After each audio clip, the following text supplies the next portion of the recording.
Hello everyone, and welcome to another day of NGS action. We do have a doubleheader today, but game number one, and the one we'll be focusing on right now, is Division E Yavapai versus 30 Seconds to Mosh. Now this should definitely be a pretty fun game, because if you take a look over at the standings, it's pretty close right now. 30 Seconds to Mosh and Yavapai only 5 points away from each other, currently holding the middle of the pack pretty well. If 30 Seconds to Mosh is able to get a domination victory, they will be tied for second place and could very well compete for those top two spots. But I mean, Yavapai is definitely not going to be an easy win. It's going to be a deserved win if they are able to get it for themselves. So, going to be fun to watch how these two teams do shake it up today. Now, the map picks and bans have already been completed as well. And I believe Yavapai took first pick. So the map bans are as follows. 30 Seconds to Mosh banned Battlefield of Eternity and Towers of Doom. Yavapai banned Brax's Holdout and Dragonshire. And the first map will be Volskaya Foundry, which was selected by 30 Seconds to Mosh. Now, Volskaya Foundry is a very interesting map, especially to pick as the first map, because it's very non-objective oriented compared to all the other maps on the game. The control points need to be held for so long, and you can't just channel on it and then leave. You have to stand on it the entire time, have at least one member there, and that makes it a bit difficult to hold. It does lower the pressure you're able to output on the map, and when you need to start going for all those different waves, it definitely makes it a lot more complicated.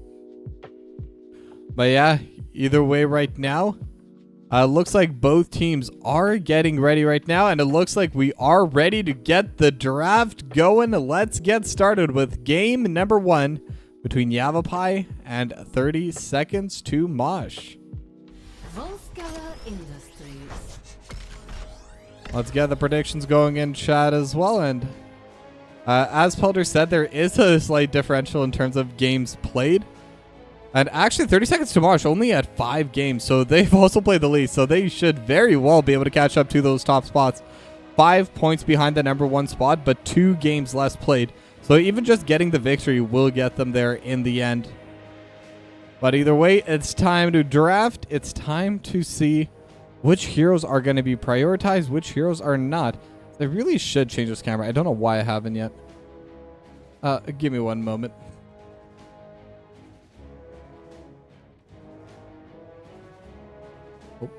This way. I think this should be good, right? That's better anyway. I'll figure more out later on, but just trying to get the whole camera angle sorted. But either way, the first few bans have come out. Yavapai banned away the Stukov, and 30 Seconds to Mosh will ban away the Sergeant Hammer. Now, obviously, Sergeant Hammer really annoying to play into, and same can be said about the Stukov as well. It's a really unfortunate hero to play into. Has so much pressure with that lurking arm, and that lurking arm deals so much damage as well. If it's in a good spot, can absolutely shred teams. Now Leoric going to be the second ban coming out of Yavapai. Raka really likes playing that one, so not surprised to see that get banned away. Because now we are waiting for the 4th and final ban of the first phase to come out of 30 Seconds to Mosh. I mean, right now, it's still been pretty standard bans, just stuff that's pretty meta, popular all around, with the possible exception of Sergeant Hammer, but Sergeant Hammer is one of those draft breakers.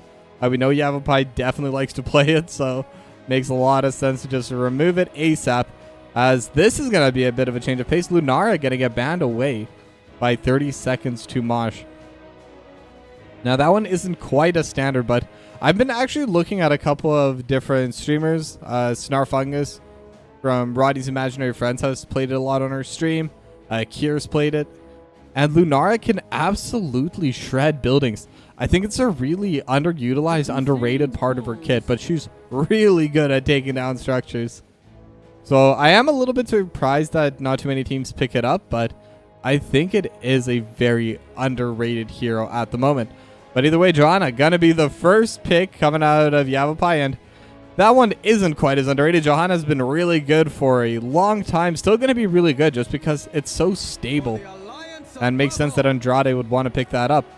Now 30 seconds to Mosh. They pick their first two. They got Anduin for Born to Shine and Diablo for Farfanugan.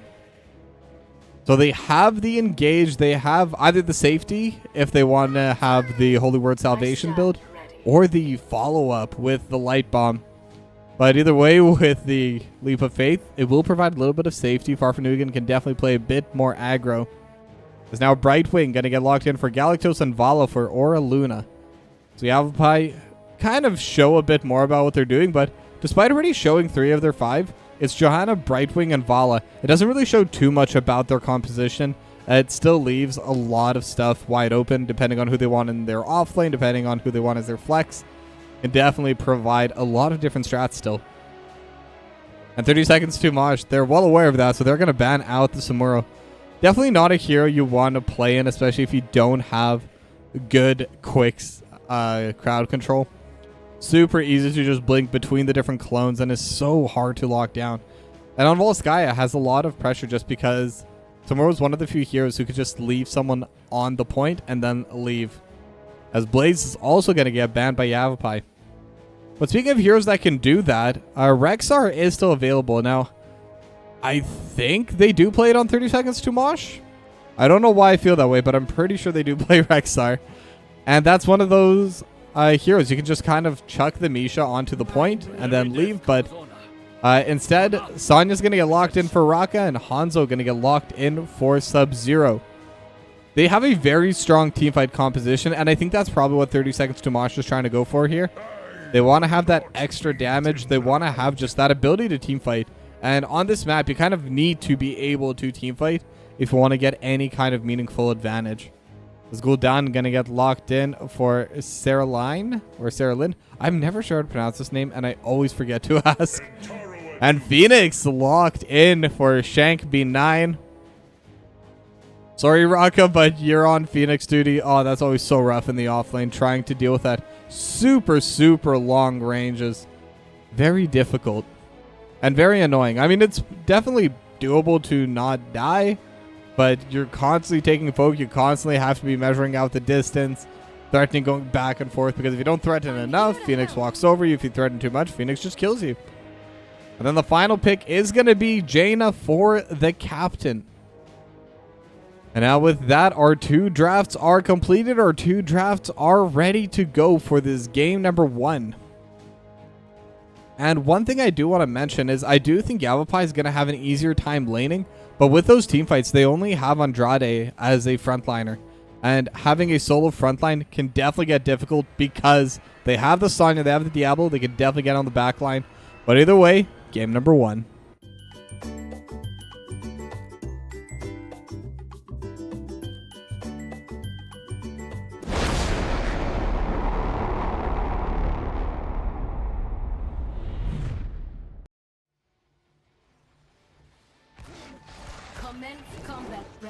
All right, and we are in map number 1 between Yavapai and 30 seconds to Mosh.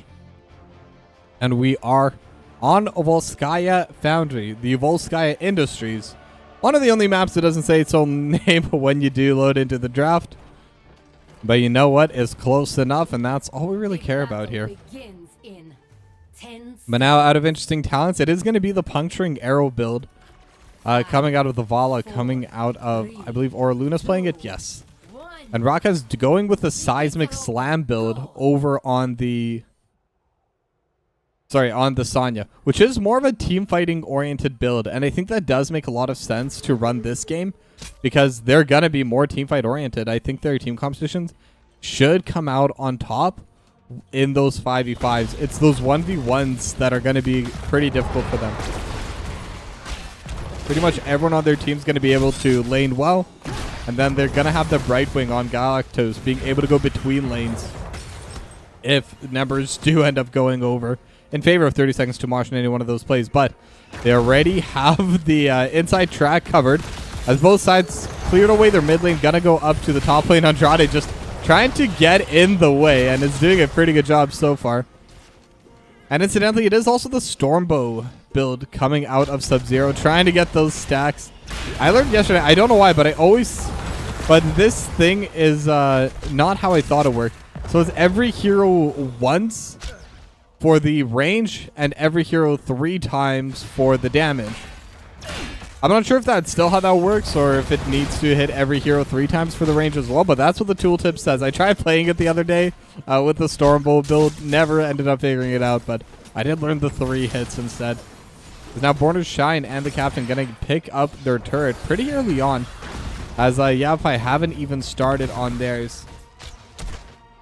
And now they're sending all 3 members down, and Shank B9, as usual, as is kind of expected in this matchup, just going to be poking down Raka. It's a very difficult lane for the Sonya. It's not one you ever expect to really win out on. At least maybe in level 10 you can try bursting down the Phoenix, but even then it's very difficult to do right. But either way, right now, Rock is just able to collect the waves, collect the soaks, so as long as she's not getting beaten, all is well. And now this time, Yavapai, they're the ones that are starting to apply the pressure in terms of rotations. They've also picked up their fortification camp in the bottom left and are going to get started on their siege camp right away. And they have a very fast clear. They have the Gul'dan, and Gul'dan with so much AoE, the Fell Flame, and the Corruption dealing so much damage to these siege camps. Especially with a Power Force Suck. What is that actually called? Drain Life. But I still prefer Power Word Suck. I think it was from one of my friend's D&D adventures where they came up with that name. So I'm going to run with it. I think that's what Gul'dan's really doing. But either way, they do have the push starting to happen top. But unfortunately, the wave is still pretty far behind. So 30 seconds to Mosh. They should be able to pick up their own siege camp and then start pushing that over as well. And potentially even be able to answer with a push of their own later on. But now a lot of stacks already coming through. 11 stacks onto the Gul'dan. Just needs, how much is it? 19 more? Streamer math, that's all that is. And once they're able to get that done, they will be in a much better position. They'll be dealing a lot more damage. They'll have a lot more range. And their teamfight prowess is going to improve, but it's still going to be difficult for them. And I think especially once 30 seconds to Mosh hit that level 10, the teamfights are really going to become, at least on paper, more one-sided towards 30 seconds to Mosh. All right, now, Yavapai, they do have the early pressure onto this point. They're already at 66%. As level 7 dings over for them, 30 seconds to Mosh should be able to get there soon. Just need a little bit of soak, but they're going to start fighting even without it. Level 7 now going to come up. Raka is here, but is decently low. The turret does get thrown down, and it's not able to provide too much value. It's going to help with zone them away. And 30 seconds to Mosh, not going to be able to walk forward, but bit by bit, they have a lot of range. They have the Jaina, and they have the Hanzo, but now they're looking towards Andrade, but the Polymorph is going to come out. Condemn lands on the floor, but again, the turrets are out. Now the Captain gets zoned away by Shank B9, who's forced to blink away, as both sides don't want to give up control of this. And Yavapai haven't even given up a single percentage yet, but it is going to be in neutral area now. Phase shift has already been used. Raka starting to get a little bit low. The Condemn going to land on all 5, and now the teamfight's really brewing, and the Laser Cutter coming out of Shank B9 doing so much damage with the Fell Flames coming out of Saraline. And with that, they're going to be able to take the Protector, and now they're going to be able to push. And I think that's where stuff gets a bit harder for 30 seconds to Mosh. Depending on how much they lose here, it will become more and more difficult for them to teamfight. I still maintain once level 10 happens, they will have more tools, and that could be what they need, but the Protector is so powerful. Now, I was saying before, it's not the most objective-oriented map in the game, and I do believe that's true, but at the same time, this is also one of the most powerful objectives in the game. And honestly, got to give a lot of credit for the design. If it's something that's really annoying to get, it may as well make it worth it. But now, the top wall is entirely gone, and everyone is getting so low. These Fell Flames just coming out over top, and the damage from the Protector itself also deals so much DPS to everyone involved. Now, Raka was able to get a bit of a trade over in the bot lane, took down the bottom cannon tower, cleared a bunch of waves as the Corruption with the damage coming out of the Protector just brings everyone down so low. And the Captain and Sub-Zero both going to have to reset there. And I suspect Far From Nugan will have to as well. But now, Yavapai bringing all of their members to try and take this fortification camp should be able to just quickly clean that up. And they have over a level lead already.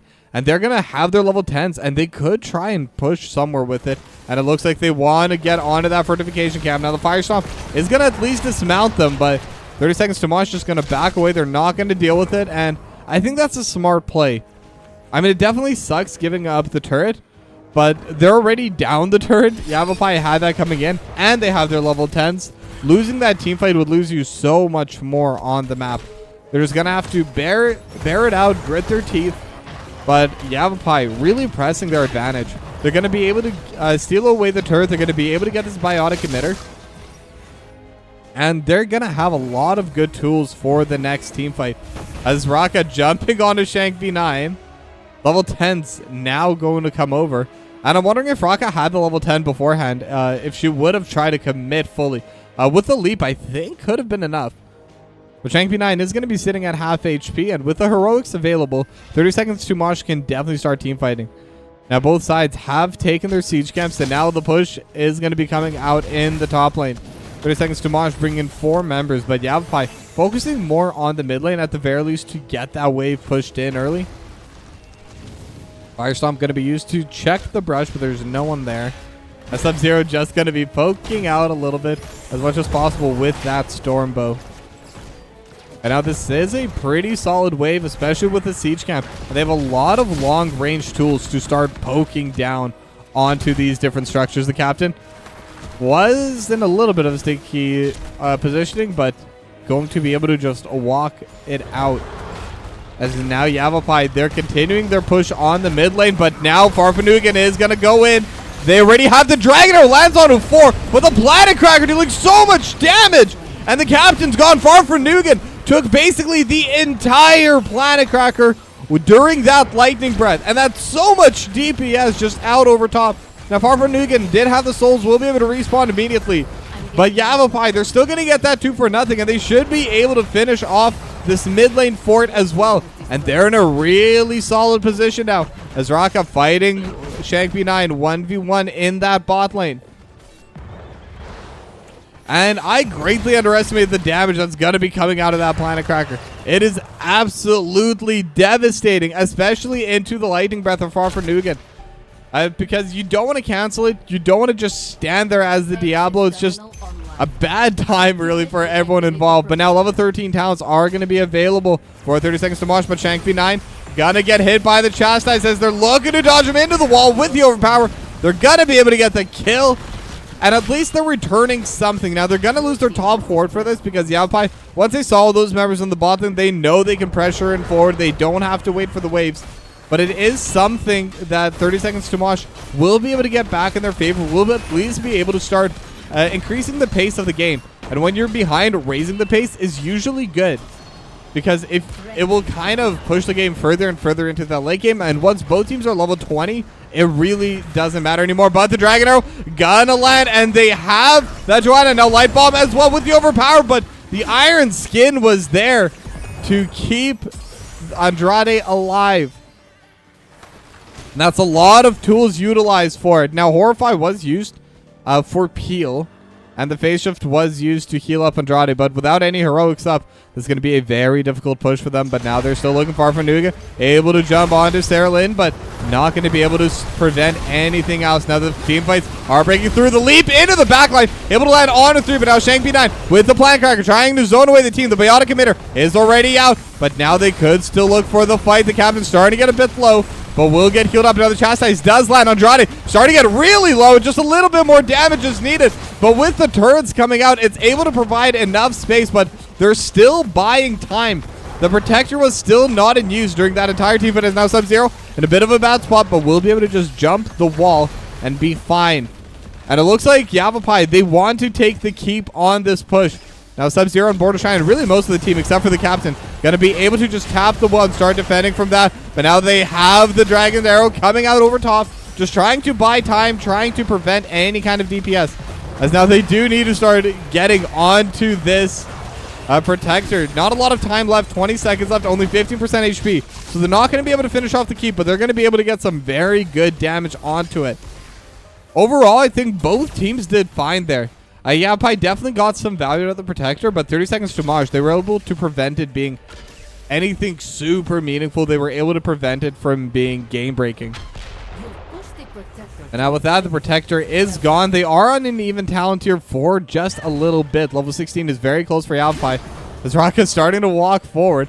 They could look for this fight. They're looking for Galactos. The Water Elemental already there. Galactos gonna get by everything. The Light Bomb as well. Just a little bit more damage is all that's needed. But with the Blink Heal, is able to get away in time before the burst comes out. And in the meanwhile, they're able to take down the Hanzo. Sarah Lynn gonna be pretty low as well. And the Water Elemental will get cleared out. And what looked like a good catch for 30 seconds to Mosh ended up being a pickoff in favor of Yavapai.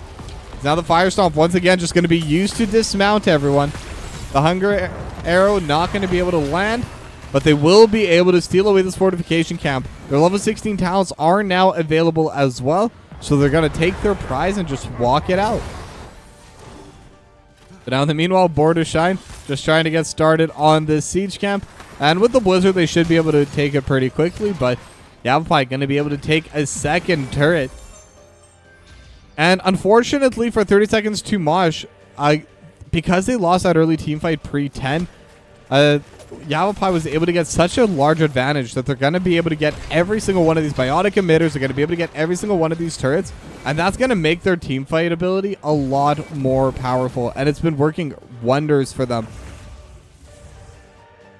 But now, if 30 seconds to Mosh, if they can hold out till level 20s, maybe they can get a bigger fight going. Maybe they can get something working out in their favor. But being down these talents is so difficult.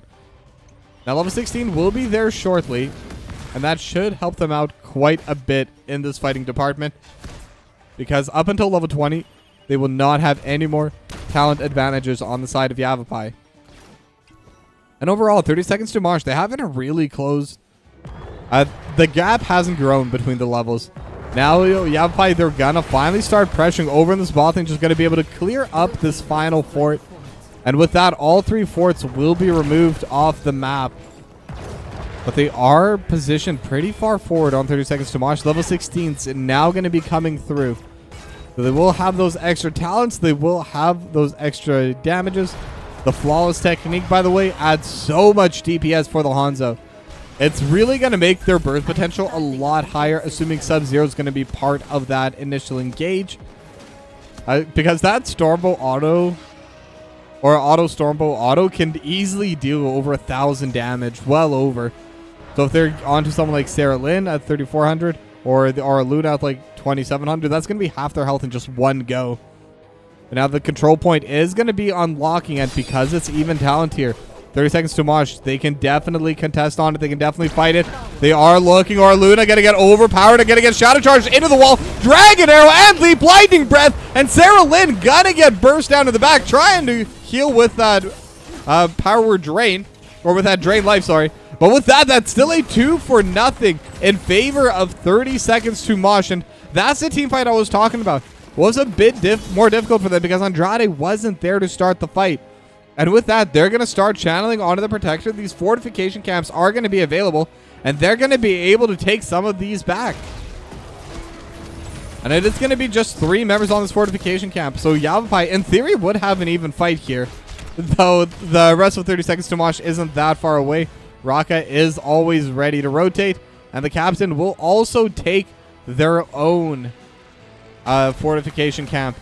Now, they do still need to deal with their waves, and that's one of the downsides of being behind earlier on in the game. Your waves are going to be pushing in. Not having those structures makes it so much harder, but they're still going to be able to finish off the Protector. And now, 30 seconds to Mosh can finally get their own push. Now, it does look like their plan is just to push in the bot lane and maybe have at least one of those lanes that will be pushing in their favor. Since the last control point was in the bot lane, they know that the next one definitely won't. But the Water Elemental gonna get thrown out here just for that extra pressure. Andrade trying to buy some space. And the Water Elemental actually goes down really fast. As Shank gonna take a decent bit of damage. Now, the Horrify is actually gonna put the captain in the wrong spot. And the captain will get absolutely burst down. But now the fight could be breaking through. The Protector dealing a lot of damage to Galactos. But the Protector itself also starting to get zoned down bit by bit. Just a little bit of extra burst. The Shank B9 actually had half HP. Face shift gonna be coming out for Andrade. The Planet Cracker not gonna be there. Rocket gonna get saved by Leap of Faith. Dragonor just buying a little bit of space. And with the Fire Stomp, gonna be able to prevent any more push. But that's still gonna be overall a solid defense for Yavapai. As especially with this push happening over in the top lane. I believe one more hit from this cannon and this keep will be gone. So 30 seconds to Mosh. They're even further behind in terms of structures now because they got the bot lane wall, but they didn't get any extra forts. They didn't get any extra cannon spawns in any of their lanes. And with the siege camp, Steel Yavapai gonna have the level 20 advantage as well. However, because of the last team fight, because of that protector, 30 seconds to Mosh is less than a level behind. Now they will lose out on this biotic emitter, and I assume Shank B9 will take the siege camp as well. So they will have to deal with that. But they won't have to fight any more objectives down a talent. Once they hit that level 20, they will have scaled, and they will be ready for these last little bits of engage, where it's really just going to be whichever team's able to execute better in the team fights is the one that's going to come out on top. Now, Yavapai do have the advantage of having their top and mid lane pushing in for them. Bot lane's kind of in a neutral state, but that's why they're focusing in on it right now. They already have the top lane keep. They don't need to play for it. Just going to do what they can to take the one over in the bot lane. But now the fortification camp is getting started. The level 20 is still not there for 30 seconds to Mosh. They will get it shortly, but unfortunately we will have to give up this turret. And every single member of Yavapai will have something to drop. They have 2 biotic emitters, 3 turrets. And this next team fight is going to be so much harder for 30 seconds to Mosh to fight. Now level 20s have come out, so they have quite a bit going on for them.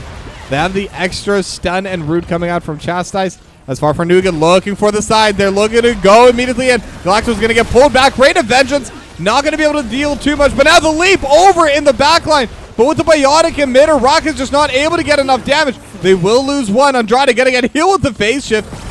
And the turns on the biotic emitters just dealing so much damage, providing so much pressure.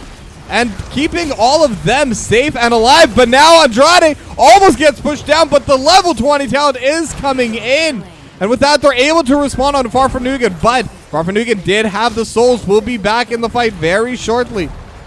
But that's the value of that indestructible. Gonna have that extra shieldage. But it won't be there anymore. Farfanugan could look for another play. But with the last shot from the cannon, they will take this keep. They won't be able to end the game yet. But they will be in a very solid position to if they can hold on to this control point. And with every lane pushing in their favor, at 30 seconds to Mosh, they're going to be on a pretty tight timer to try and get this done. And all the heroics already back up for Yavapai except for Horrify for Sarah Lynn. But 30 seconds to Mosh, they still won't have Lightning Breath for about 20 more seconds. And in that teamfight that they did manage to win, that was a very major reason of their teamfight victory. But it is that moment. It could be the final fight. We are getting set up here over on the A control point. But now the one thing that is good for 30 seconds to Mosh this time around is there's only the one turret. They've used up most of their consumables, but now the laser cutter is just dealing so much damage. Farfanugan already down to quarter HP, but Shank B9 almost fully hit, but the Horrify just splitting off the team. Not gonna be able to finish off Shank B9 as now a lot of damage being dealt, and now Leap from Raka able to burst down the Vala, but now they're still looking for the fight. Lightning Breath coming out over in the back line, but it's still going to be a little bit too little. Sub-Zero trying to go backwards, but it's a 3-for-1 in favor of Yavapai. And they have the protector. So now they can push through mid. They can definitely take this mid lane keep. And maybe they can even keep going. But now they're getting set up. Just the protector's just walking right past everything. Could be even look to burst down Born to Shine, honestly. But it looks like the play is just to end the game. They're going to get started onto the core. And like I said, the protector is one of the strongest objectives in the game. It can tank the core for a very long time. With the Fell Flames and the Corruptions coming out of Sarah Lynn, this should be enough. Yavapai in a pretty close game, gonna be able to come out on top, and they will win game number 1.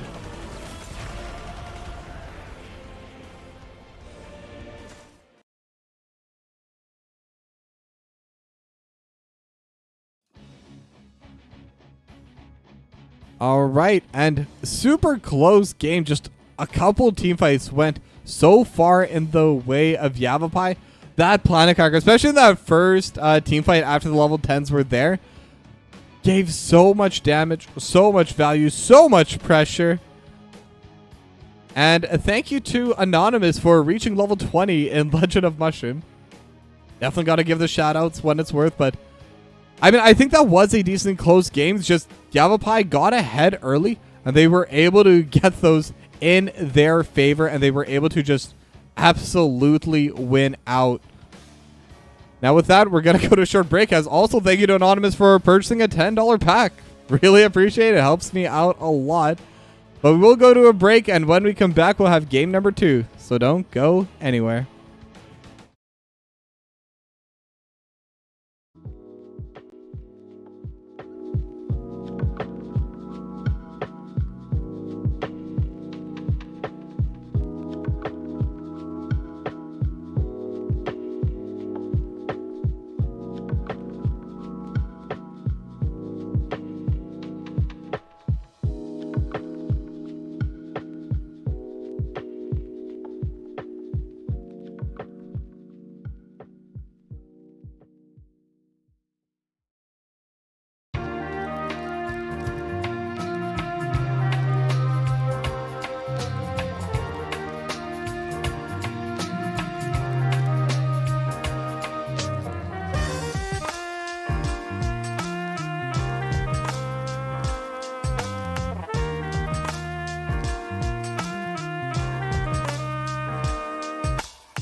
Let's get into the draft for game number 2. My chair keeps moving to the right. I don't know why. But either way, let's get the predictions going. As now we are going to be going over to Garden of Terrors. So it will be a bit of a more interesting map. It's definitely going to be a larger map with more quick objectives able to be taken by either of these two teams. Now the Sergeant Hammer is still going to be the first ban coming out of 30 seconds to Mosh. And assuming it does follow up, Yavapai, I believe they banned out the Leoric first. And Garden of Terrors, I mean, Leoric's good on every single map, so I don't think there's any reason why they wouldn't just ban it again. I've seen Rocka played quite a few times in the games that I have cast them on. So definitely would not be shocked if it's either removed or banned, as it is going to be the Stukov first. That's right, they banned the Leoric second. Now 30 seconds to Mosh, once again, just going to be banning out the Lunara. So it seems like both teams are just going to go with the same bans as they did in game number 1. They don't think the drafts were the issue. They aren't super concerned about any of the other team's heroes.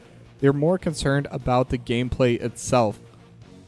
Or at the very least, they don't think it warranted removing one of their original bans, and they banned both of those heroes for a reason. As we do see Leoric gonna be banned once again by Yavapai. And now 30 seconds to Mosh, gonna get first pick this time around. And now Farfanugan is gonna be able to lock in the Johanna. So already Andrade gonna have to go on something else. And Yavapai may have to switch their composition around at least a little bit. But now they do still have Brightwing available. If they liked it over on Volskaya, I think it has the same, if not better, value on Garden of Terror. And that is going to be the first pick coming out for Galactos. And Artanis actually going to get locked in. Second pick for Sarah Lynn. Now that's a very interesting pick. It's not one that I expected this early on, but does have the global presence. And depending on the build, it could be played in many different ways. It can be played somewhat as a tank, sometimes just as a 1v1 dueler, sometimes as a team fighter as well. That's definitely a very unique second pick. Now 30 seconds to Mosh. They're going to lock in the Vala for Sub-Zero and the Anduin for Born to Shine. And it's going to be kind of a repeat of what we had in game 1. Just swap teams. With the side of 30 seconds to Mosh, they have a...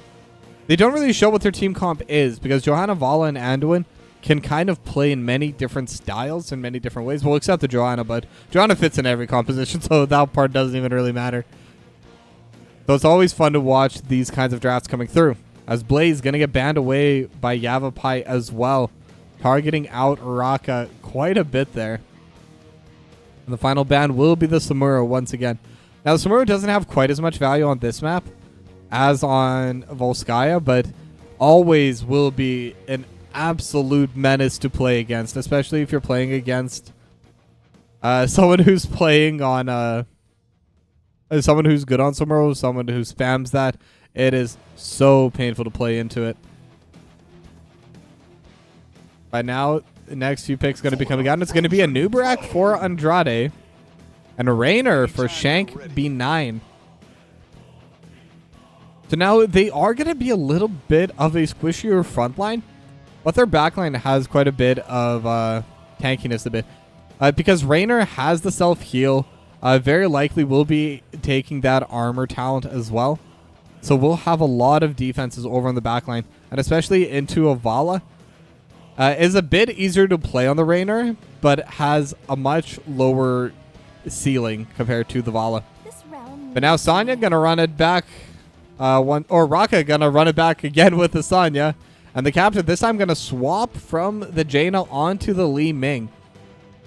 So I mean, 30 seconds to Mosh, very standard composition, very solid composition.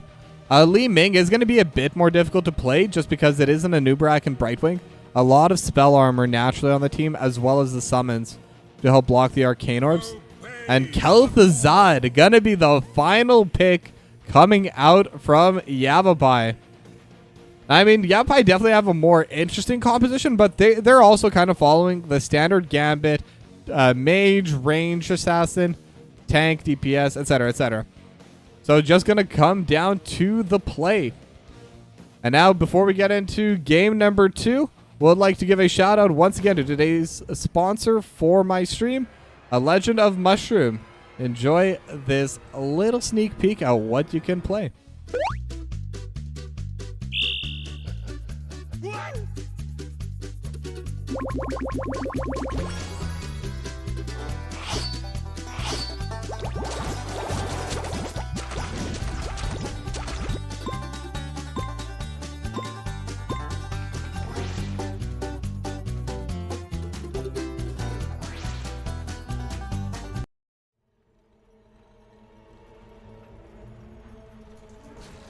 All right, welcome back, everyone, and once again, that's Legend of Mushroom, today's video sponsor for the Tokibi channel. Be sure to click the link, download for free below, and even just installing it helps me out a lot. But either way, it's time to get into game number 1 between Yavapai, or game number 2, Yavapai, and 30 Seconds to Mosh. Yavapai currently do have the 1-0 lead in the series. And Hoku, you have been summoned indeed. Sarah Lynn is going to be playing over on that Artanis. Now, going to try to look for the swap, but the phase shift not going to be able to find it. Or the phase swap, I believe. Phase prism and the blade dash. Okay. I don't get a cast too much, especially where they're kind of grouping in with the team. But now, either way, it's Raka already up in that top lane, but Shank B9 already starting to pressure onto these walls and getting quite a bit of free DPS onto it. It's just going to be damaging onto the gate, and that's going to be a full wave missed. They will be able to collect some of that soak, but some of it did turn into the mini orb, so did not get full value from it. As now 30 seconds to Mosh, and Yavapai just gonna be kind of matching each other here. Farfanuga is just gonna be holding the bot lane, but the real push is happening over in the bot lane. Shang B9 versus Raka. As Born to Shine and Sub-Zero gonna get started on the siege camps early on. And Sarah Lynn gonna be following in with that. And it is gonna be the Protectors of Ayur build. So it is gonna be that infinitely scaling battle Artanis. Now, having had a couple games on the Artanis where I've been able to scale that up, it can get a lot of fun. But, I mean, right now in Garden of Terror, it's going to be difficult. There's a lot of maps to traverse. There's a lot of camps to take. And it does get a bit difficult for Artanis to find positions to get those stacks going. Farfanugan just kind of watching out for the mid lane. Will be able to crash the wave, but no damage dealt to the structures. But speaking of damage to the structures, Raka, with that siege camp, going to get a good chunk of that bot lane wall answered. As the final few camps going to be going down, top lane siege camp gone for 30 seconds to Mosh. And they're getting, or not getting started, but they're finishing off the Bruiser camp as well. And with the Condemn, with a couple more autos coming out of Sub-Zero, we'll be able to secure that. Now, speaking of auto attack builds, it is going to be Creed of the Hunter coming out of Sub-Zero, so it's going to be the auto attack Vala, not going to be the burst Vala. And that's just going to be how these fights are going to be going through. As now Born to Shine going to land, are going to get hooked together by Aura Luna. As that's another hero whose abilities I always forget because I don't see it too often. Chains, Frost, Nova, Death, and Decay. All right. But now Born to Shine was trying to sneak away this extra little bit of value, trying to get onto the seed, but Andrade already going to get taken down to half HP. The Pale not going to land onto anyone else, but Sub-Zero just autoing onto the backline, but Andrade also tries to dive in, but will get burst down. They had more than enough damage. But now Farfanugan has the Condemn. The Arcane Orb not going to be in range. Now the chains are going to provide a little bit of space, but the captain looking for Aura Luna and will be able to get the kill. All the magic missiles landing together. And 30 seconds to Mosh. Big team play to start this out. They have the 2-0. They have the first seed. And they got most of the wall in the top lane as well. During all of that, they had the Bruiser Camp pushing in. And with this extra Bruiser Camp steal, they'll be in an even better position to start forcing plays on the map. And now Shank B9 could be in a bad spot. Will get dismounted, Condemn as well. And just need a little bit more damage on the face shift. Just not out in time. Will be a third kill for 30 seconds to Mosh. The fort did take a little bit of damage, but now with Andrade and Aura Luna there, they will be able to clear it out. But The experience gain is still going to be there for 30 seconds to Mosh. The extra lane pressure is still going to be there for 30 seconds to Mosh, even if it is cleared relatively quickly. But now the seed is spawning over in this top side. Yavapai will have the inside position for this. It is on their side of the map. And level 7 is up for both these two teams. Now the Impale gonna get used just to summon some extra little scarabs to kind of get in their way, but Shankby9 going to take a decent amount of damage. Will be able to heal back up as now the team fight is breaking through. They have the chains pulling them into the front. The phase swap is going to be coming out of the backside as Sarah Lynn in a really terrible spot will get burst down. Sub-Zero just auto-attacking freely this entire team fight. Arcane Orb lands on Orluna and Andrade will get burst down. The final Arcane Orb just dealing damage from the side. Sub-Zero just chasing on his Shankby9, trying to get a couple more stacks. And with that, they're going to have another 2-for-0, another seed, and another camp stolen. 30 seconds to Mosh. Just recycling the same old play, but it's working wonders for them. And every single time they do this, they're getting a bit more and more of an advantage. And next time, they'll even have the Garden Terrors. And now we're really following it through because they'll also get the 3rd kill on their way out. And I'm getting a bit of deja vu with that play. It's the exact same play, and it worked out again. And now Sarah Lynn will be clearing away the siege camps. Not going to be able to get too much value out of that, but still a little bit of a push, a little bit of poke down onto that fort. As now Andrade and Galactos will at least have the mid lane pushed in, and 3rd seed will be spawning over in this bot lane, kind of in neutral territory. Now siege camp will get finished off first by 30 seconds to Mosh, so they can have that extra little bit of push. As Rock is just letting that wave crash underneath the gate, crash underneath those cannon towers, so they can clear them out a little bit faster. But now both sides getting started here. It looks like there will be another fight. Once again, even talent here, but the Chastise will land, and Sarah Lynn gonna get taken down to half HP, and the blind, the shield glare, is going to prevent the channel. And now Sarah Lynn in a bad spot, same with Andrade, and the spin just coming through. Sarah Lynn will get healed in time, and they're actually going to be able to take down Farfanugan first. And now Raka will get saved by that leap of faith. It's a 1-for-1 so far, but the team fight's still ongoing. Chastise lands on it too. Andrade, 100 HP, will get finished off, but the damage coming out. Sub-Zero trying to DPS back on a Shankby9, will be able to take down both as the captain's able to snipe down the Kel'Thuzad in the back line. As now they do have the Chastise Light Bomb as well. Galactos will get stunned, but it's just going to be used to create space. The captain will get the final channel, and at 6.5 minutes with 3-0 in terms of seeds, 30 seconds to Mosh are going to start pressuring in.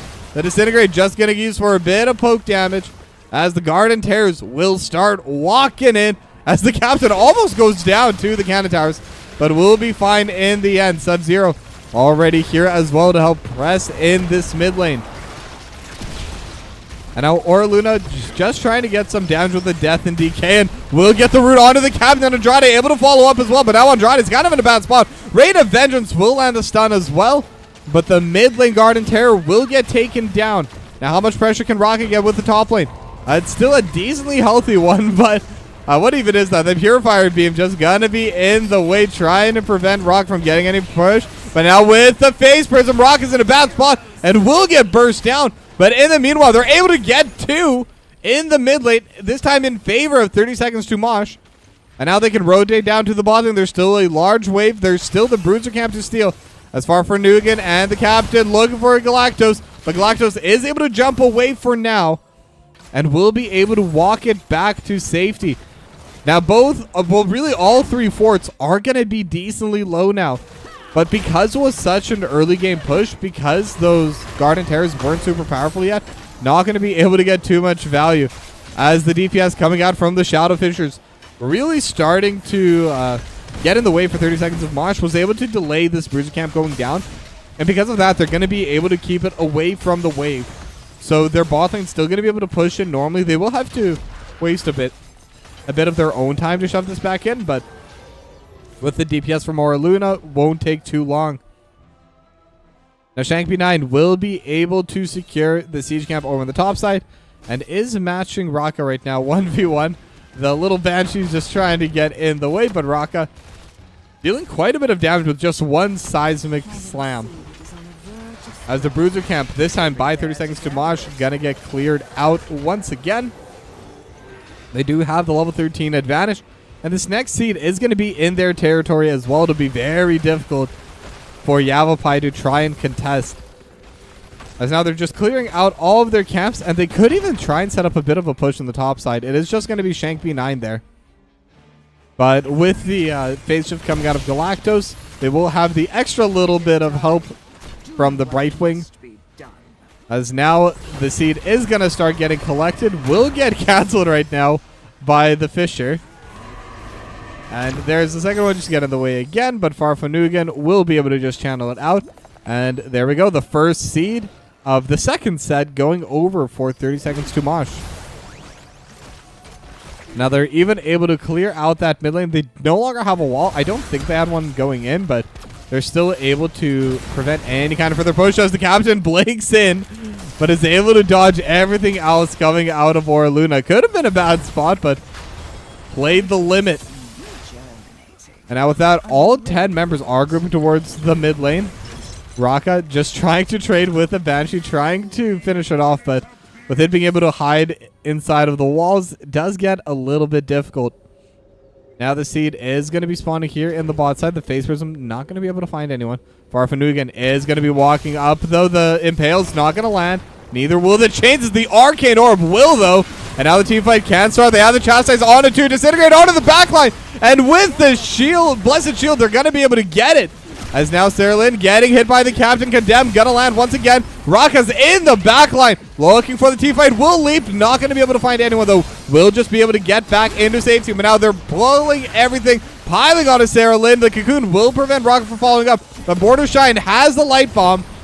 And the Chastise lands onto 2 as well. But with the DPSs not in the area, not going to be able to find anyone else. But the Captain will be able to secure the next seed as well.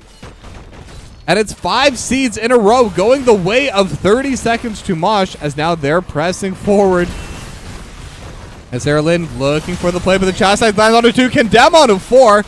As the team fight could break out any moment now. And now they have the Burrow Charge onto Farfanugan, but that may not be the target they want. Border Shine, though, in a really bad spot, is trying to just get away and will be able to walk it out. They're trying to chase, but it's not going to happen. Border Shine with the movement speed, going to be able to just walk all the way through Yavapai and get back to safety. But that was really lucky. That was definitely a bit of a not a great position, but sometimes that's just gonna happen, and no harm, no foul in the end.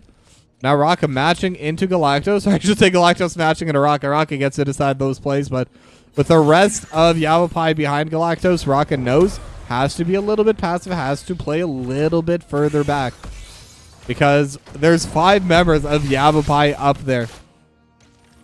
Now 30 seconds to Mosh. They did get that mid lane fort during that entire kerfuffle, so they will have that extra pressure on the map. And now they also have their level 16 talents.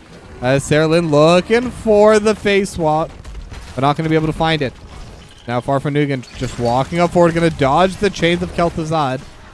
Same with the Death Indicate, but now the Condemn will land on Sarah Lynn. And Border Shine will get hit, but the Light Bomb does land as well. Andrade is going to be in a bad spot, and now the Disintegrate just going across everyone. But Rocket and Border Shine are getting zoned away by the Purifier Beam, but the leap onto the backline lands onto 3, but Border Shine will still be the first to go down. Now Raka trying to fight on the backline, looking for Oraluna, but will go down as well, as Shank B9 is getting traded back. But the DPS definitely favoring Yavapai there. They will be able to win that fight, and now they could be the ones to start stealing camps. They will get the first seed, as the Captain trying to just poke them out over top, but the DPS coming out of Yavapai was more than enough. They got the original pick, and specifically the positioning really helped them out a lot. They were hidden in that bush, and then they were able to play back to front, taking down Border Shine first. And I think that's really what made the difference. But regardless, during all that, there's still the waves pushing in. They lost their bot lane fort. They got a decent chunk of damage done to their mid lane wall. Or not a decent chunk, but some damage done. But either way, that's a huge victory for Yavapai. They're going to be able to prevent the third seed going over. They're going to be able to prevent the Guardian Terrors. And most importantly, they're going to be in a position where they stole all the camps and closed this XP lead almost entirely. And I think once they're able to take down the Bruiser camp, they're going to be at an even level. And that's really massive for them. 30 seconds to Mosh, definitely going to have to play a bit more careful in this next fight. They're no longer in the lead when it comes to the levels. They're going to be even. Their talents are going to be the same. Raka might be in a bad spot as Sarah Lynn with the Blade Dash. Not going to be able to find anyone to swap with. But this time, 30 seconds to Mosh, they do see everyone on the side of Yavapai. The Condemn will land onto Andrade. The Captain just trying to deal damage over the wall. And they have the Light Bomb, but not going to be able to land onto anyone. Purifier Beam, but Farfanugan got to get pulled into the middle of everyone, but it is the Joanna. Will be okay. Now the leap onto the backline. Able to land so much damage. Andrade got to get burst down. Face shift not going to come out in time. Raka does get shielded, is still alive. And now Sarah Lynn trying to get the swap, but not going to be able to. Farfanugan will get taken down in the end. But they're all pretty low on the side of Yavapai as well. The Captain looking for those plays. The Banshee will go down, and the swap not going to be able to land, but they do have the root, and they're looking for Sub-Zero, and the damage is there. Sarah Lynn will be able to get that extra DPS. The Galactos almost goes down. That Arcane Orb almost landed, and if it landed, I think Galactos does get finished off there. But it will still be a 2-for-1 in favor of Yavapai, and it will be their second seed. And they're going to get started on this siege camp as well, and we'll be able to steal that. And maybe even start pressuring down in this bot lane. Now take a look at the stacks. 128 on Protections by Ear. This is what you need. It's going to be 12.8 bonus damage. And that's really meaningful, especially once they get that extra DPS coming out. I don't think they... Oh, actually they did end up going the triple blade strike, but it's still going to be... Or the triple twin strike, I think it's called. I don't even know what that talent's called, but they don't have it. So they're only going to be hitting twice, but it's still going to be a lot of damage. And I actually kind of like this talent build coming out of Sarah Lynn. I haven't really been paying too much attention, but it is the shield overload build. It is going to provide that extra frontline, extra tankiness. And I think with them being up against Li Ming, it really adds a lot of survivability. It adds a lot more options during these team fights. But now they're looking to invade onto this siege camp. The next seed is spawning in 15. Raka still running on the way up. We see on the minimap. And now there is a Galactos over in the back line, but does have the phase shift if needed. Now Farfanugan not going to get hooked back, but will be okay for now. As now Farfanugan looking for an angle. Going to get hit by the Purifier Beam. But with half HP, still going to get hit by the Burrow Charger. Just so much damage. Leap of Faith has to get utilized. And with that, Aura Luna will be able to just secure this seed. And now the Garden Terrors, they're going to be pushing the other way. Yavapai going to be able to bring this game back in their favor. Now they have the level lead as good amount of poke damage onto Sarah Lynn. As Sub-Zero also vaults forward. Level 20s are starting to get close for both these two teams. Farfanugan is still at half HP. As Sub-Zero able to dodge out on a couple of those shots. Because of that, we'll be in a much better position.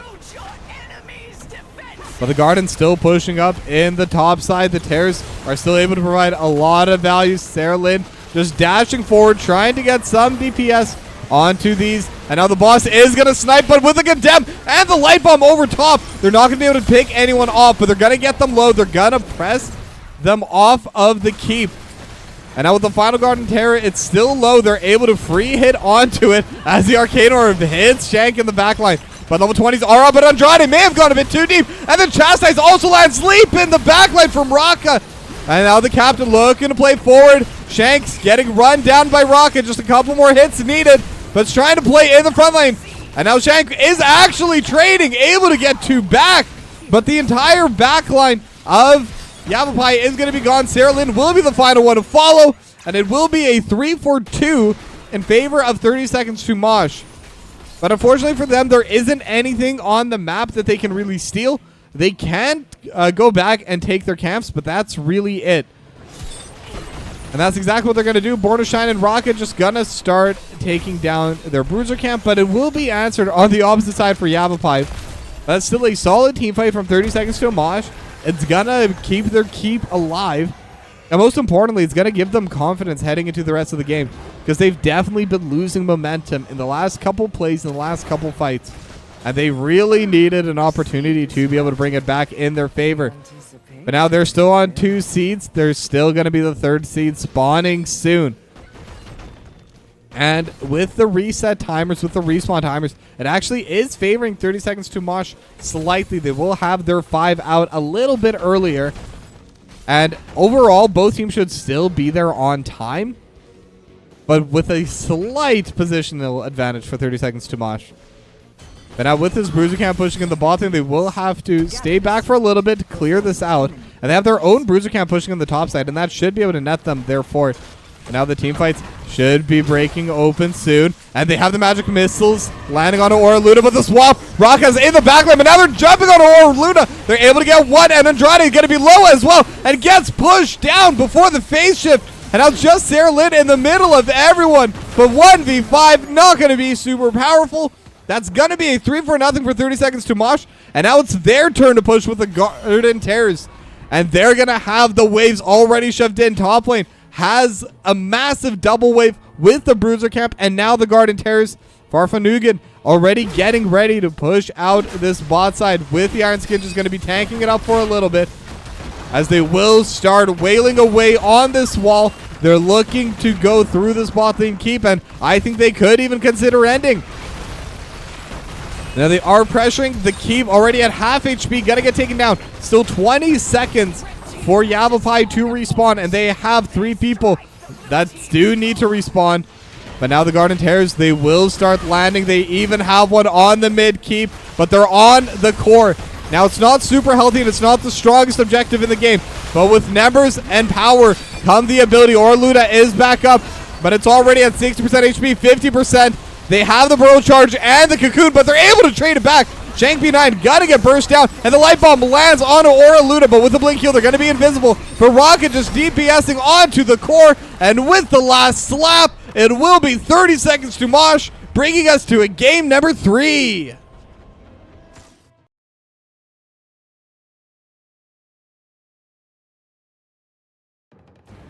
Really big team fight for 30 seconds to Mosh. Was a bit scary for them in that mid game, but they took the advantage early. They definitely got a little scared from Yavapai, but they brought it back in the end with 2 massive team fights. One to keep their base alive and one to destroy Yavapai's.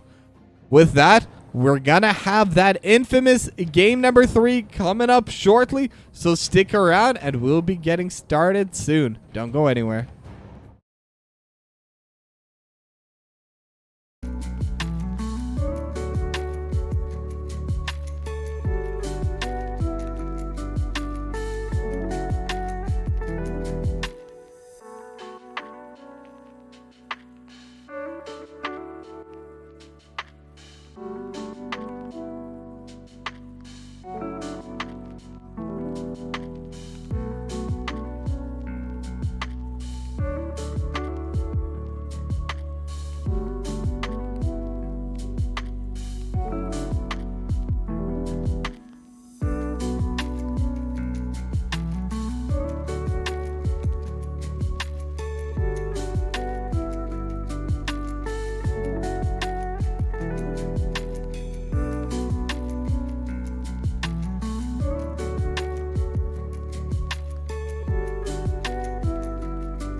All right, and here we are for the third and final game between Yavapai and 30 Seconds to Mosh.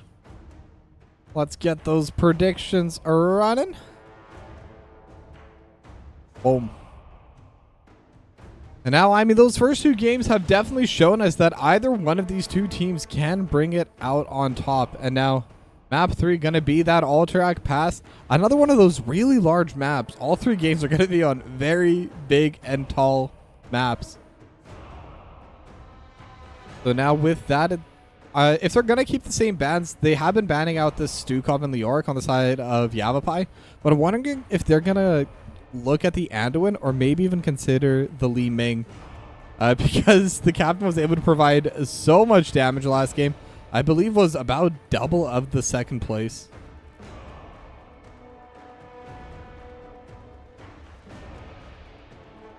But now Joanna's still actually gonna get banned out this time. So Joanna has gone through every single game so far. But with Yavapai having first pick this time around, 30 seconds to Mosh, they don't want to give it back to them. And it will be the same bans coming out from Yavapai with the Leoric. So it is going to change the draft a little bit. Because 30 seconds to Mosh, not going to be able to ban away everyone. They did ban away the Lunara last time. And, oh, I always forget at least one of the bans. Sergeant Hammer, there we go. Sergeant Hammer was the other ban from 30 seconds to Mosh. So it will leave the Lunara available if Yavapai do want to pick that up early. Now, they don't necessarily have to first pick it. They could probably leave it to their second and third picks. But I don't think they'll be able to push it all the way down to second phase. So they are going to take the Brightwing once again for Galactos. I mean, if it ain't broke, don't fix it. They can keep picking it up. It's been working wonders for them. This does lead me to believe that the Anduin is going to get locked in here for Born to Shine once again. For the same reasons, really. If it ain't broke, don't fix it. And Anduin's a very solid healer. Has a lot of viability, a lot of different plays they can do. But this is going to be a bit of a different look. Stitches and Samuro locked in 1-2 for 30 seconds to Mosh. Okay. We have a spicy draft coming through. We have the hooks. And we have what's probably the most annoying hero in the game. And I say that with Junkrat and Stitches already locked in this game. Samuro for Farfanugan. Like I said, Junkrat going to get locked in for Sarah Lynn. And May going to be the main tank for Andrade. Now, there are a few interesting combos you can do with the main Junkrat. The ice wall into the Riptire. If you're able to get even 2 people in the ice wall, it basically guarantees that massive explosion, that massive damage. I mean, Riptire, if you're able to land it, it's so powerful. In terms of just raw damage, it may be the best ability. I don't know if that's true, but I'm going to say it is because that's confidence. But like I said, if they don't pick Lunar in the first phase, not going to get past to the second one. It will get banned out. As the Yavapai need to start thinking about what else they can ban out and what they can pick for the last 2 picks as well. Because right now, Stitches should have a pretty clear line. May does have the ice block, so can tank 1 hook before getting pulled over. So that's it for now. Now they will continue banning out the Blaze. Just trying to push Raka down further and further. But the Sonya's still available if they want to run it back. It's really good in team fights, really good in the offlane. Clearly Raka enjoys playing it, but instead they're just going to pick up their Anduin once again. And now they're also going to lock in the Tychus for Sub-Zero. Now I kind of like the Tychus pick on one hand, but on the other hand, there are some issues with it. Because the May does have the blind, and right now, everyone on 30 seconds to Mosh kind of relies on those auto attacks to deal damage. For the most part. Tychus has a couple of abilities like the overkill and the grenade that will be able to deal damage, but not too much. And now Chromie going to get locked in for Aura Luna, and Zarya for Shank B9. Oh, sorry. I've been so sleepy lately. Now Raka will have the 10th pick, and it will be the Sonya once again. And again, it's the same issue. Depending on how the blind is used by Andrade, it could actually severely lower the DPS. But when you have a Stitches, it's not that big a concern. Especially the Stitches Anduin combo. Able to pull back so far. And will make it very difficult for Yavapai to follow up on anyone who does get pulled all the way in by the captain. Well, with that, we have our drafts, and it's time for the deciding game number 3.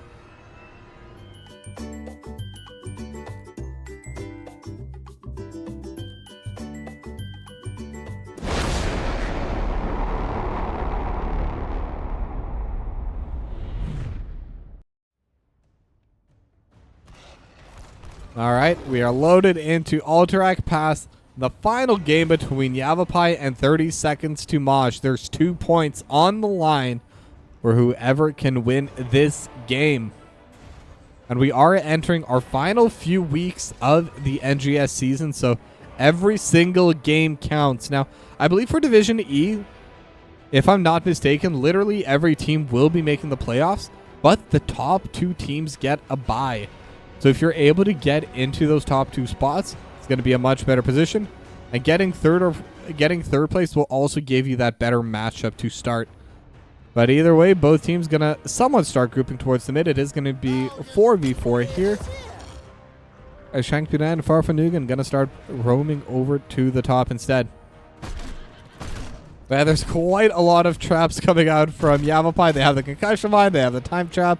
They're going to have the snap trap coming out from Sarah Lynn as well. So lots of places you can really step as 30 Seconds to Mosh. But now the captain is trying to walk forward. Going to get polymorph, but Born to Shine is there to heal them back up.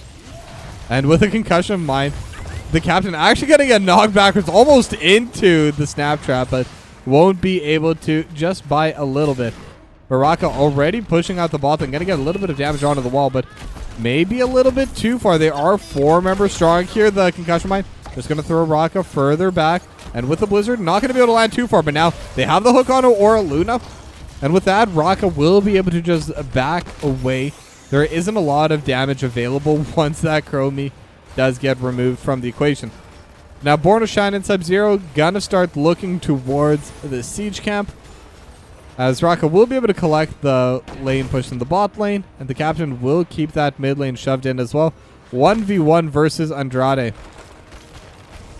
As Farfanugan just doing some real things, being super ultra annoying because it doesn't deal a lot of damage. That dealt less than 150 damage total, but it's still something they're going to have to deal with later on as they do continue on into the game. Now both teams do get their siege camps.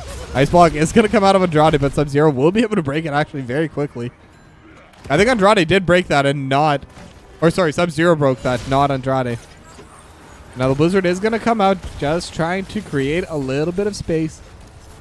But with the overkill, Sub-Zero will be able to just clear out this mid lane pretty handedly. And 3 members strong here in the mid lane is 30 Seconds to Mosh as they are looking to start pressuring a little bit. But Farfanugan actually getting a little bit low in this offlane. Shankpy9 actually winning out on a lot of these trades. But now the captain's going to be here as well. Same with Born to Shine. Lots of members and Shankpy9 in a really bad spot. I'm not sure they can get out of there. Chasai is not going to land, but not even needed. First blood going over to Sub-Zero. And a very solid rotation coming out of 30 Seconds to Mosh. They saw that Shankpy9 was starting to win out. And I'm assuming Farfanugan called for help because that's something you can do. It's a team game. Even if you're losing the 1v1, make it a 5v1 and you will come out on top. And Yavapai with that, they're going to rotate down to the bot lane. They want to get this bot lane shoved in. But the prisoner camps are going to be spawning. And this is where Samuro really comes out and starts shining. Because it's one of the few heroes in the entire game that can solo channel onto the prisoner camps without taking down any of the little soldiers. What even are they called? Cage defenders, apparently. That sounds like an absolutely wonderful like wrestling name, you know? Now Orluna gonna see Farfanugan, not gonna let them push it in, but now Sarah Lynn does get hooked by the captain, but Sub-Zero and Born to Shine in the meanwhile, they're just taking down the siege camp. And they will have that extra push coming out in the mid lane. But the camp has been taken. And now they're even getting a lot of damage onto the captain of the Blizzard, almost freezing into the back lane. Now Farfanugan just jumping onto Sarah Lynn, able to take down a good chunk of the health. As now Raka is here as well. So it is 5v4, but the channel's still going. 10 seconds left. But now Farfanugan gonna try to take it back with the grenades coming out of Sarah Lynn, just buying so much time. But Raka is gonna be there, and Sarah Lynn will go down. And now the captain, they're still fighting. Sub-Zero looking into the back line. The Dragon's Breath just going all over. The Chastise is gonna go wide. But Shankpy9 getting hit by Farfanugan, and with the move speed could chase it down. But the shielding is coming out, and with the shielding, more and more damage as Farfanugan just gonna get stat checked by Shankpy9. But now Born to Shine is going to try and take the point, but it's going to be difficult. Sub-Zero is here and has been able to heal back up. As Raka trying to get that last little bit of a channel, but It's not going to happen. They're going to be able to defend successfully. However, this siege camp has gotten so much value in the mid lane. The entire wall is gone. And they will still have their opportunity, as the hook just barely goes wide, to defend onto this camp. And their bot lane is starting to stack a wave as well. So Yavapai do need to be careful, but now they're walking forward.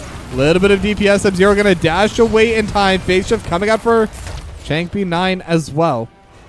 As both teams just kind of walking back and forth, just trying to play around this objective. Rocket going to Ancient Spear into Andrade just to prevent the channel. As to now Farfanugan just buying space because you have to deal with the Samuro. You can't just ignore it. But Andrade starting to get low. Will use the icing to get away. And now Shankby9 is going to get hooked back. Will get hit by the grenade as well. The Ancient Spear with the spin. But the healing from the Soothing Mist is there, but it's not enough. The overkill will be able to get the last little bit of damage necessary. Now the ice block is there for Andrade, but over at 50 HP, Farfanugan really wanted that kill. Will swap with the clones, but not going to be able to chase him down. But now level 8 is up, and that does mean that the slowing sands are now available for the side of Yavapai. But the channel's coming through, and they have quite a bit of it. It's already at 13 seconds left, and the captain currently zoning quite a bit, but very low on mana, and that will be an issue moving forward. But Andrade gonna get low, but Sub-Zero gonna get stunned up inside of the Blizzard. Now the trade going back and forth. They're trying to DPS. Rocket just spinning on everyone, and with the seismic slams, there's so much damage coming through, and they will be able to get the first set of the cavalry. But now Sub-Zero just once again stat check onto Galactus. Will be able to get the kill, and we'll just back away. It's a 4 for 2. And the cavalry in favor of 30 seconds to Mosh. And with that, they have almost a full level lead. And I suspect by the time they're done with this push, it will be above that. Level 10s are going to be coming out shortly, as they are now ready.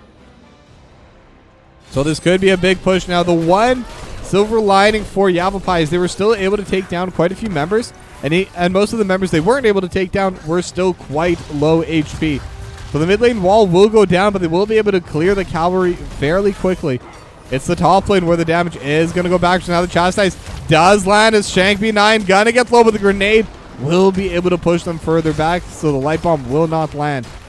But it's still 3v1 in the push here with the cavalry. They will finish off the wall. They will get a little bit of poke down onto the fort. And same story in the bot lane, though I suspect without the poke onto the fort. Rocket going to be able to finish off the wall. And that will be that. Every single wall is gone in the game, or at least for the forts. As 30 seconds to Mosh. Like I said, a level and a half lead now after everything's said and done with the pushes. The captain almost lands a hook on his Erlin. Not going to be able to find it in the end. Farfanugan just doing what Samuro does best, which is being annoying and getting in your way. Not a lot of damage, but if you do it 100 times per game, which is what a Samuro will do, eventually it will turn into a push. Eventually will turn into more pressure. And it's always something you do have to keep an eye on. It's always something you do have to deal with. Now, Yavapai did take their siege camp as we were watching 30 seconds to Mosh. They're going to take theirs. Farfanugan just trying to soak up mid lane, but there is going to be a little bit of an early push coming out. Now, Rocket does have the bot lane shoved in as well. The minions will be able to get a bit of damage to Shankby9. And a bad spot just going to get gorged immediately.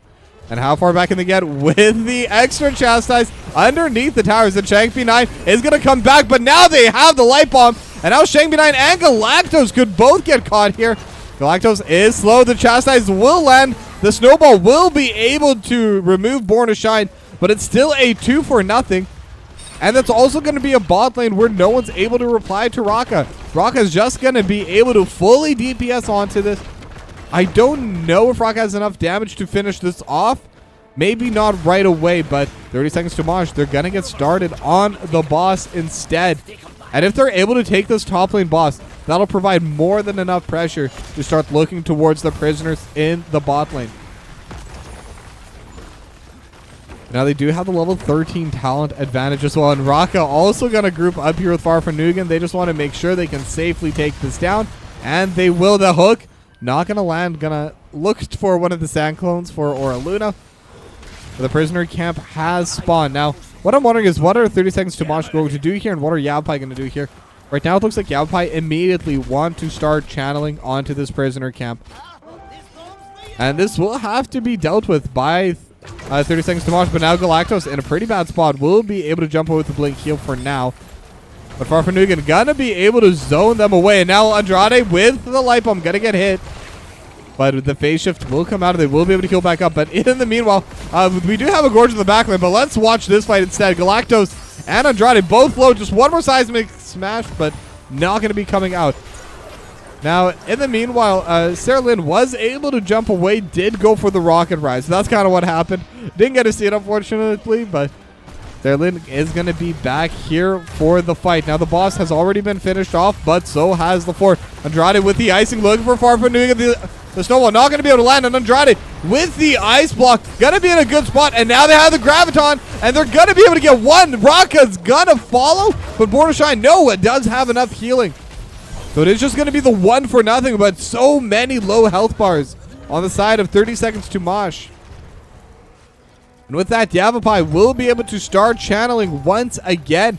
And I think this time they will be able to finish off this objective. They will be able to get their own set of cavalry spawning in. However, their waves are definitely not in as good a spot as they had it earlier on in favor of 30 seconds to Mosh. Their top lane is shoved in. Their mid lane very shoved in as well. Bot lane is the only one that's more or less in a neutral area. So that will slow down the cavalry a bit. It will give 30 seconds to Mosh a little bit more opportunity to defend into it. But overall, still a huge win for Yavapai. And maybe they'll be able to get something back in return with this. Now they're bringing all 5 members, all 5 members of 30 seconds to Mosh towards this bot lane. They're just going to try clearing out this cavalry ASAP as the hook just slightly going to be able to go wide. All 5 members here. The cavalry not going to last for too long. Farfanugan already moving away. But now they do have the Gorge. And they will have the pullback. But the Chastise is not going to be able to accomplish too much on the Light Bomb. Not going to be there in time as Shank V9 is going to get slowed. But with the slowing sands, with the Blizzard, there's no follow-up available. So they will have to back up. Now the Cannon Tower will finish off the rest of this cavalry. But the mid lane wall will go down. Same with the one on the top lane as Galactos just been pushing alone with this extra cavalry. Farfanugan can just stand there, slowly take it down as Galactos looking to play aggressively, trying to run now. But with the blink heal, should be able to get back to safety. Now there is no wave here, but Zaraka is still looking to jump onto Galactos, able to land the Ancient Spear, but with the Pixie Dust has more than enough tankiness, has more than enough mobility to just get away. But it is level 16 to level 15 now. 30 seconds to Mosh. Do have the talent advantage. Will land the hook onto Shank B9, but it's just going to be there for a little bit of poke.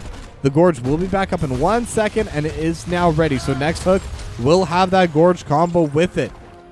Now Farfanugan is going to be here as well, just trying to keep an eye out on the boss, but it is not getting started yet by Yavapai. Sub-Zero and Born to Shine will be able to finish off the siege camp and could use it to push in the mid lane. Now the siege camp is already pushing in for Yavapai, but Raka and Sub-Zero should be able to clear this out very easily, very quickly. As the hook will land, it is Andrade. This is the tankiest member of Yavapai, but they could still make it work. Will get hit by the Chastise and will get taken on quite low. And the leap at the backline as well does land on Aura Luna, and the Light Bomb not going to be able to land the stasis coming out of Aura Luna just for the safety. As Born to Shine looking forward with the Chastise, not going to be able to land it, but that's still a 1 for nothing. And with the hook, they could look towards Shank V9, but so much shielding coming out. Shank V9 will be okay for now, but the amount of damage that they can provide off of any one of those hooks really adds up. As Farfanugan trying to take down this boss with the clones is going to get started on it, but you don't need the clones. The rest of your team's already here. And with this, they should, if they're able to secure this, because Yavapai, they're coming. They might try to contest onto this, but it seems like it is going to be a little bit too late. The Graviton Surge is not going to be there. So that will be another boss going the way of 30 seconds to Mosh. And it's a 14-minute boss, and this fort really doesn't have a lot of HP left. It should definitely be able to just walk up and smack it at some point, as the Ancient Spear does come through for Raka. But not too much else. The hook, once again, lands on a Shank B9, and they have the Gorge. They're going to follow along with it, and underneath the towers will just immediately go down. The Graviton Surge gets tossed, but the fight was already over by then. Now the boss still pushing out in the bot lane, and instead, 30 seconds to Mosh, they're going to walk up and help Farfanugan, who's trying to solo steal this camp. But the captain's going to be here, Sub-Zero's going to be here, and the rest of 30 seconds to Mosh, they're in position. Should be their prisoner camp shortly, and if not, they should be able to take down Andrade in the process. And now the blind has come through, but they have the hook, they have the light bomb, and Galactos is going to be here as well, and with the leap, they will be able to get both of them. So that's going to be massive kills going over to 30 seconds to Mosh. There's a big wave in the top lane as well. The Farfanugan is immediately shoving in. Going to be able to get some good damage onto these walls. And may even be able to finish it off. And now they're just going to back away because they can take the second boss as well. They can leave Raka just dealing with these cage defenders to give them their proper name. And they can take the top lane boss in the meanwhile. But now Raka is getting poked down a little bit by Aura Luna and these grenades coming out of Sarah Lynn, but that's a little bit expected. They're both picked for these exact reasons, but 2 seconds left. Will be able to get the final, a little bit of a channel, and they will have the boss pushing in with the cavalry. This is a massive power play getting ready for 30 seconds to Mosh. As now Sub-Zero and the captain trying to zone out this wave. There was a massive wave with the siege camp as well. Raka even going to come in for the extra help. But now the boss is getting hit. But it is also quite tanky. They're sending all 5 members to deal with it. One smack. There goes your wall. One more stomp. And the next one will be the...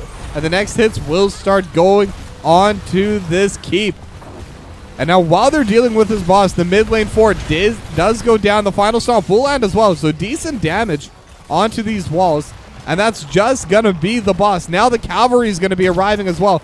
And it's going to be Farfanugan just trying to get even more damage onto this. And in the meanwhile, Odin does get popped. They had level 20. They had the big red button. So this mid lane keep will go down. And they could try looking towards the top lane, but they don't have a wave to play with.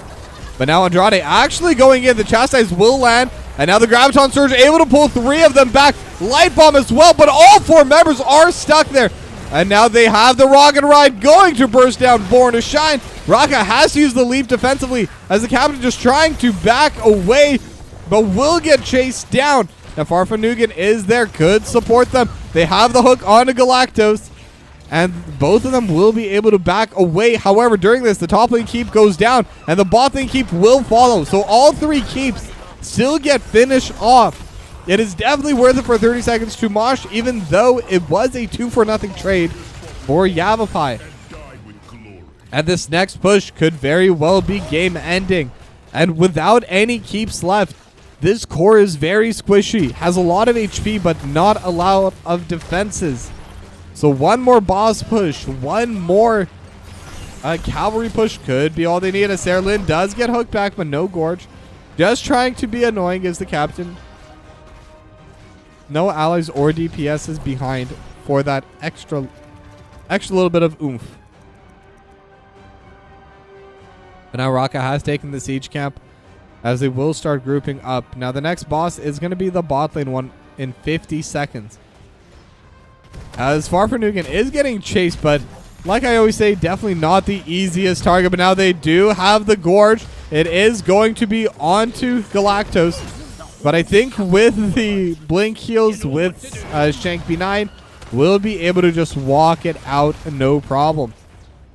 But the prisoner camps will be spawning in 20 seconds. Now the top lane is currently pushing in favor for Yavapai, but with the siege minion, it becomes a much different equation. Eventually, 30 seconds to Mosh will have the advantage. As now their bot lane's also shoved in, same with their mid lane.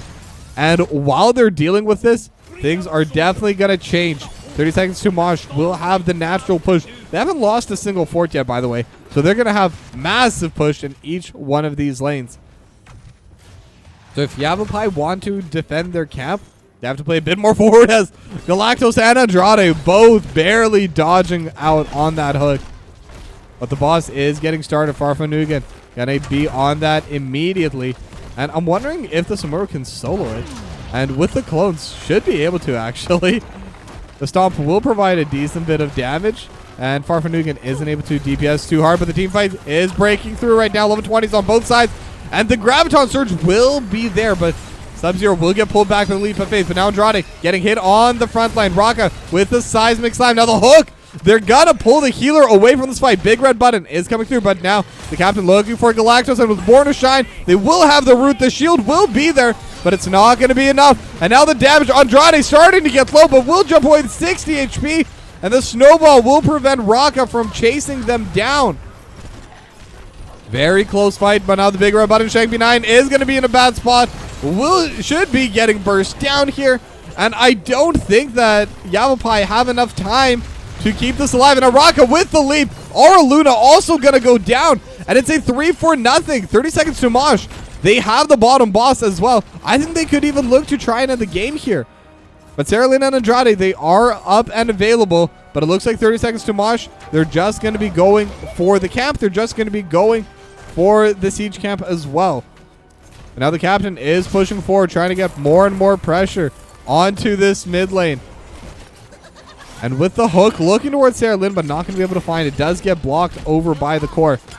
But Sub-Zero's here as well. Born to Shine. It looks like they are going to try and end and just leave Raka there for the insurance in case they're not able to. But the boss is already here. It's still at full HP. The snowball will buy a little bit of time, but it's not looking good for them. It looks like Yavapai, they're going to have one final defense, one final stand.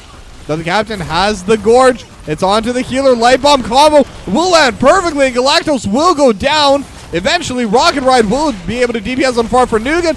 But either way, with Andrade going down, 30 seconds to Mosh, able to get the reverse sweep and win 2-1.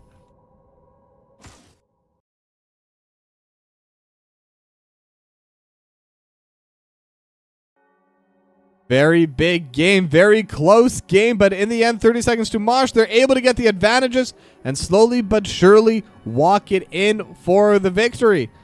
I'm going to go a bit quick because my next series starts in 7 minutes, but I definitely want to make sure to get that interview going. So let me just call someone in and we'll get started shortly. Let me just find them.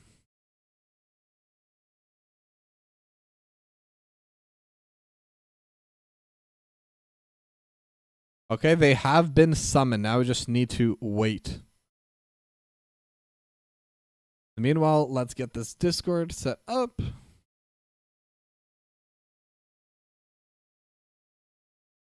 Hello, hello. Hey, how's it going? Pretty good. How are you? Not so bad. Feeling pretty good. I got a little bit of a cough, so if I cough on someone's ear, just my apologies. That's all right. I'm a little bit sick too, to be honest. But with that, I am joined here by the captain who did pilot that Stitches in game number 3. So you got the reverse sweep, and how does it feel to have that 2-1? Feels good. They got a reverse sweep on us in our first meetup, and we got one off of them for this one, so it feels good. We always kind of mirror with them, so. Well, being able to come out on top is definitely a big deal because, especially with this win, you're now at 19 points, still in 3rd place, but you're still 1 game below Rage and HLS. Yeah. We had a couple games where we ended up having to, with TB Trial by Annihilation, we ended up having to pause that match, so we couldn't report it yet. We have to finish that one next week, and then we've got Rage, and we had to push last week's game to this week with Yavapai because we had 3 people out of country for most of the week, so we're like a couple games behind. Sorry, Zed, I'm in the middle of an interview, but we will get the Mega Man soon. Sorry, I do have another series starting in 5 minutes, so I think that's what they were joining here. Okay. Yeah, but either way, with that, I mean, you're gonna have your games in the end. I mean, that's just part of NGS, right? Everyone has their schedules. Everyone's just trying to be in a position to just get these games going, you know? Like, this is still a community league at the end of the day. It's just about having that fun. Yes, sir. And getting the casters to come in and watch them the next morning is always fantastic, so thank you. Yeah, always a pleasure. And now, since you are only now 2 points behind that number 1 spot, how much pressure do you feel trying to get one of those top 2 spots and getting that first playoff round bye? I didn't even know we were gonna get a bye, to be honest with you, for the first seed. So I guess not really. Like I'm here to play HOTS, you know. Like I have fun with it. I'm here to play, so that's what I'm mostly focusing on, and I have a lot of fun with it. So for me, it's just kind of like if it happens, it happens. You know, I think we're pretty close to being locked in for the top 4 or for the playoffs. So I think at this point, it's just kind of making sure we have fun and we don't whiff it like game 1. I mean, if I'm correct, I think all 6 teams will end up going into the playoffs. I might be wrong though. And then Yeah, maybe. I I honestly don't know. yeah, I might be wrong, but I believe the top 2 immediately go to round 2, and then 3 plays 6 and 4 plays 5 in the first round. Oh, that would make sense. I- Well, hopefully we can get that locked in then. Yep. Then one final question, sorry, because I do need to rush a little bit. Are there any shoutouts you'd like to give? Is there anything you'd like to say to your fans out there? Yeah. Shout out to the team for kind of looping back around and coming in with a strong game 2 and 3, letting me play Stitches, and shout out to you obviously for casting because you guys make this whole thing kind of go. Get it out to the fans and broadcast it. So big thanks to you, and thanks to Yavapai for the games. Thanks to Teal for our coach for putting up with our crap every season. All And right. yeah, Well, thank you very much for coming for this interview, and congrats again on your win. thanks, man. Have a good one. Have a good cast. Yeah, thank you. Bye-bye. Bye. Okay, I'm going to go to a very short break, and we're immediately going to get started on our next series. So I'm going to rush out, but don't go anywhere because within 5 minutes, we will have Series 2 starting. So don't go anywhere. Set up to perform that job as flawlessly as you can, you're going to have a much better result.